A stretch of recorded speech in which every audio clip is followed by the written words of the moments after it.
भारत के अगले उपराष्ट्रपति के चुनाव की तारीख तय हो गई है। निर्वाचन आयोग ने उपराष्ट्रपति पद के लिए 9 सितंबर को होने वाले चुनाव की अधिसूचना जारी कर दी है और इसके साथ ही नामांकन प्रक्रिया की शुरुआत भी की जा चुकी है। अधिसूचना के अनुसार नामांकन दाखिल करने की अंतिम तिथि 21 अगस्त है और दस्तावेजों की जांच 22 अगस्त को की जाएगी। नामांकन वापस लेने की अंतिम तिथि 25 अगस्त है। तो वहीं जगदीप धनखड़ के स्वास्थ्य कारणों का हवाला देते हुए अचानक इस्तीफा देने के बाद 21 जुलाई को यह पद रिक्त हो गया था। धनखड़ का कार्यकाल अगस्त 2027 में समाप्त होना था, लेकिन उन्होंने पहले ही इस्तीफा दे दिया। संवैधानिक प्रावधानों के अनुसार मध्यावधि चुनाव की स्थिति में पद पर चुने जाने वाले व्यक्ति को पूरे 5 साल का कार्यकाल मिलता है। तो वहीं उपराष्ट्रपति पद के लिए एक ऐसी व्यक्ति को ही निर्वाचित किया जा सकता है जो कि भारत का नागरिक हो, जो 35 वर्ष की आयु पूरी कर चुका हो और राज्यसभा के सदस्य के रूप में निर्वाचित होने की योग्यता रखता हो। तो भारत सरकार, राज्य सरकार या किसी अधीनस्थ स्थानीय प्राधिकरण में किसी लाभ के पद पर आसीन व्यक्ति उपराष्ट्रपति पद के लिए पात्र नहीं होता है।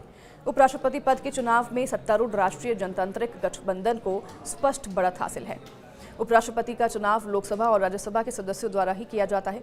साथ ही उच्च सदन के मनोनीत सदस्य भी मतदान के पात्र होते हैं। तो संसद में 543 सदस्य हैं। लोकसभा में पश्चिम बंगाल में बशीरहाट संसदीय क्षेत्र की एक सीट रिक्त है और जबकि 245 सदस्य राज्यसभा में हैं। तो वहीं 5 सीट रिक्त के साथ ये 245 सीटें अभी बनी हुई है। राज्यसभा में 5 रिक्त सीटों में से 4 जम्मू कश्मीर से हैं और 1 पंजाब से हैं। पंजाब की जो सीट है वो पिछले महीने उपचुनाव में राज्य विधानसभा के लिए चुने जाने के बाद आम आदमी पार्टी के नेता संजय अरोड़ा के इस्तीफे के बाद खाली हुई थी और दोनों सदनों की प्रभावी सदस्य संख्या फिलहाल 786 है और जीतने वाले उम्मीदवार जो हैं उनको 394 मतों की आवश्यकता होगी, बशर्ते सभी पात्र मतदाता जो हैं अपने मताधिकार का प्रयोग करें। लोकसभा में भारतीय जनता पार्टी के नेतृत्व वाले राजग को 542 सदस्यों में से 293 का समर्थन प्राप्त है। तो सत्तारूढ़ गठबंधन को राज्यसभा में 129 सदस्यों का समर्थन प्राप्त है, बशर्ते कि मनोनीत सदस्य राजग के उम्मीदवार के समर्थन में मतदान करें। सत्तारूढ़ गठबंधन को कुल 422 सांसदों का समर्थन प्राप्त है। तो वहीं संविधान के अनुच्छेद 66(1) के अनुसार उपराष्ट्रपति का चुनाव अनुपातिक प्रतिनिधित्व प्रणाली के अनुसार एकल संक्रमणीय मत के माध्यम से होगा और गुप्त मतदान के जरिए ही किया जाएगा। इस प्रणाली में मतदाता को उम्मीदवारों के नामों के सामने अपनी प्राथमिकताएं अंकित करनी होती है। तो उपराष्ट्रपति देश का दूसरा सर्वोच्च संवैधानिक पद है। उपराष्ट्रपति का कार्यकाल 5 वर्ष का होता है, लेकिन कार्यकाल समाप्त होने के बावजूद वह तब तक पद पर बना रह सकता है जब तक कि उसका उत्तराधिकारी पद ग्रहण नहीं कर ले।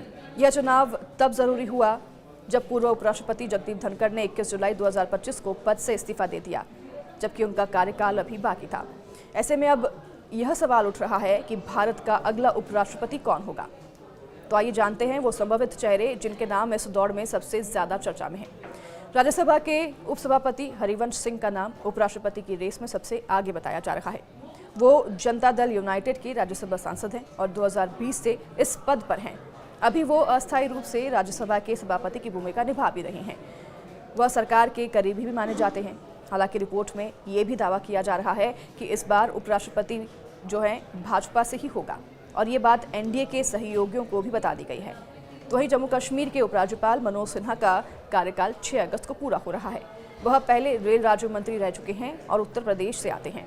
अनुच्छेद 370 हटने के बाद उन्होंने जम्मू कश्मीर में प्रशासनिक स्थिरता भी लाई, लेकिन हाल की पहलगाम आतंकी घटना को लेकर उनकी आलोचना भी हो रही है।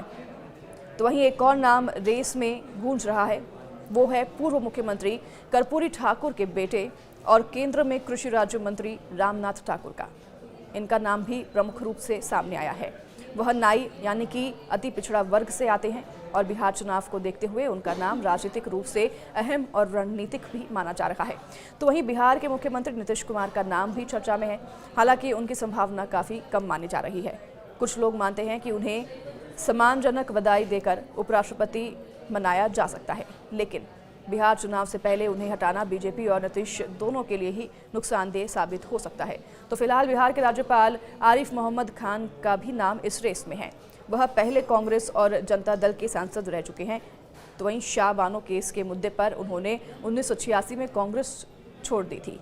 कुछ रिपोर्ट्स में इन नेताओं का नाम सामने आया है।